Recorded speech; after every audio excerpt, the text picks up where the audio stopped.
Howdy guys, Ready Set Painter here. Sorry I haven't put a video out for a few days. I have been busy working on this monstrosity for a friend of mine.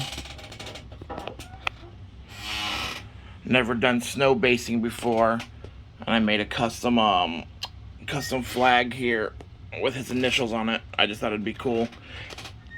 He's very into like Iron Maiden and rock stuff, and I wanted to try and make a very metal looking base, but also match the white dragon at the same time. I'd never painted a white dragon or worked with paint or light colors quite this way, so it was a very fun project. Add a little snow on him, a little snow on his little feet, little dragon feet. Got a skeleton in pieces back there holding up the flag. His sword is there. He's got a shield across his chest. I don't know. I'm very proud of it. Anyways, sorry about getting distracted.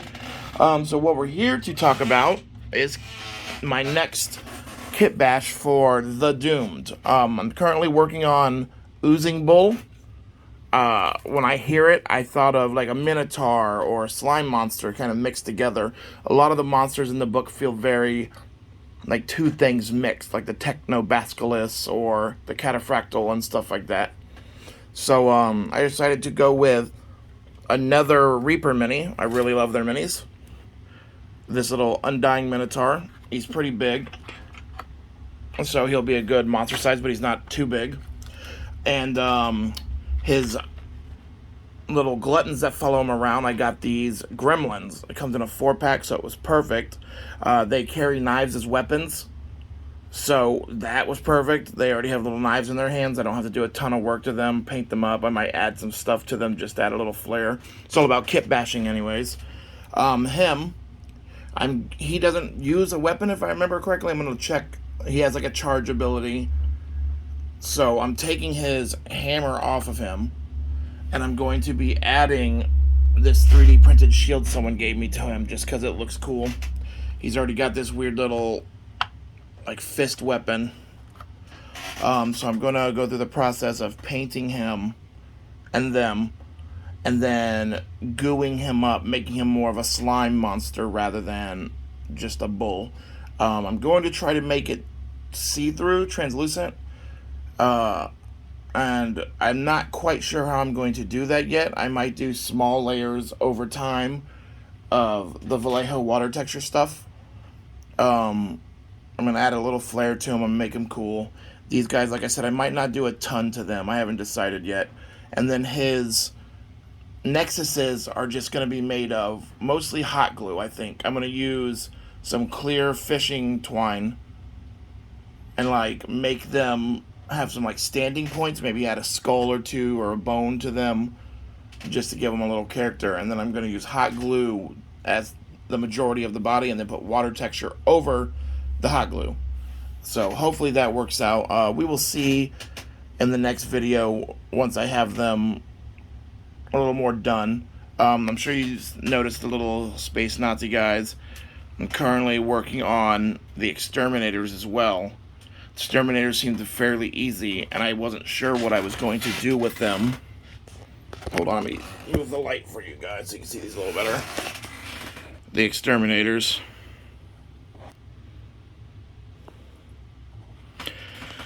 They have like a command unit, a captain unit. He carries some kind of gun, and he carries a hang on, let me get that, there we go, in focus. And he has a fist weapon. So I stole this fist weapon off of a failed 3D print a friend gave me. I took one of the rifle barrels, because I cut all the rifle barrels off of these guys to make their guns a little shorter, a little cooler looking. I like them. But I added it to the pistol to give it a different shaped barrel. I took those wires off of I forget, the robot people from Warhammer. I took it off of one of their chest pieces. And in fact, he has one of their chest pieces on his chest. That's where I got the wire from. And then this piece right here was at the bottom of the chest piece. And I'm going to drill a hole in it and attach some fishing twine from that to that, and then paint it to make it look like it's powered. That's going to be like a little power generator for him and going to power his fist. These guys, I'm going to add a little bit of stuff to them too. Some small bits. I was thinking about adding a wire to each one and make it look like they have like radio antennas on. They're not going to be quite that long, obviously, but it's a simple little ad. They'll add the little character to them. I'm working on a few others. I have back here the Red Witch. I have started her.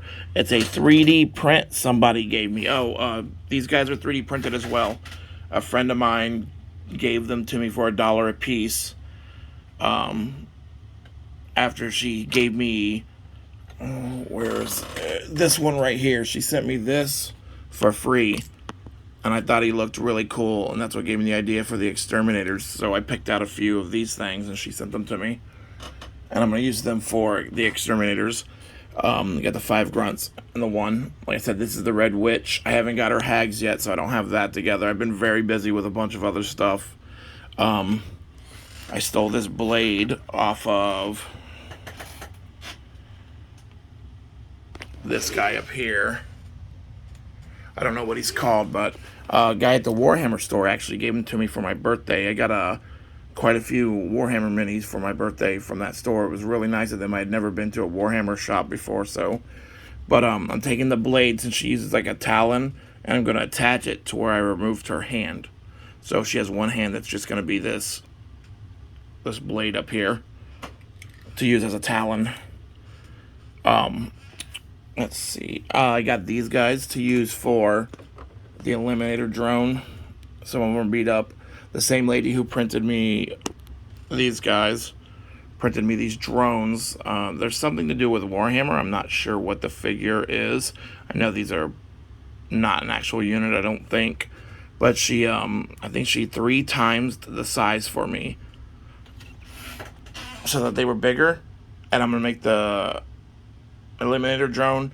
I'm going to make 3 of these walking ones into the actual drones that spawn. And then I'm going to use 3. I got some flying drones here, some like floating head drones that I'm going to use as the Nexuses, because they are also drones on that unit.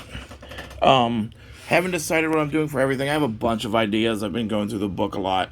This, guys, I was thinking about using for God, I forget what the monster's called, but he starts in a downed position. He has chains hanging off of him, but there's another monster in there that description fits this, but this is from Swords and Sorcery, or Sorcery and Swords, I forget. It's a board game. The figure's just really cool, and he fits size-wise as a great monster. His nexuses will be little things that the chains attach to, so you have to break the chains to let him go. I think I'm going to be using this figure for the Rage Angel. I had ordered this figure forever ago off of Etsy, and she originally had like 6 wings, and she was on a little stand thing or whatever, and she came in, and a bunch of her wing tips were broken. You can see where I got it super glued back on. She's missing a bunch of wing tips. Her both of her swords in her hands were broken. They were so thin. The shipping took forever and was absolute garbage. She actually made me almost never use 3D printed stuff again because of how much of a mess it was. But I gave it another shot. I ended up liking some of the 3D print stuff I've used in the past. And I might actually be able to recycle her, which is good. It's all about kit bashing this game, so she'll be a really cool piece. The units that go with the Rage Angel, it's most likely just going to be, I found some floating, like the clear platforms that make flying units. I think I'm going to buy some of those and just attach cool swords with arms attached to them still or something. I haven't decided yet, but we'll see. I wanted to make an update video. I wanted y'all to see why I've been MIA. I have been up to no good. Like I said, I painted that, which took 3 days between letting it dry and all the different layers and stuff. And that's pretty much it. Oh, I do want to give a shout out to Reaper Miniatures, one of my favorite companies. I ordered this it's called the Black Star Corsair Alpha. I thought he looked really cool. He reminds me of a Space Marine from StarCraft. But when I got mine, the head was not in the box. The head's that little ball thing up here. Mine just wasn't on the thing. It wasn't in the box. It wasn't anywhere. So I contacted Reaper Minis and was like, hey, I bought this from you guys and it's missing its piece. Can I get a replacement? No questions asked. They got my address and sent me a brand new box. They didn't ask where I got the Mini from. I got it from a hobby shop. Anything. They just sent me a brand new Mini, free cost. I didn't pay shipping. I didn't pay for the piece. So, gives me lots of extra stuff to kit bash with. Also, just really nice of them to do that. There's some companies, that wouldn't care, but that's one of the reasons I really love Reaper stuff. They're great to work with. They're soft, so they're easy to kit bash with. And they have a plethora. They've been in the business for a very, very long time. Anyways, this was Ready Set Prepper. Thanks for watching my video. I'll be releasing one probably tomorrow and in the next few days where these guys are painted and I've started the kit bashing process on them. Thank you guys.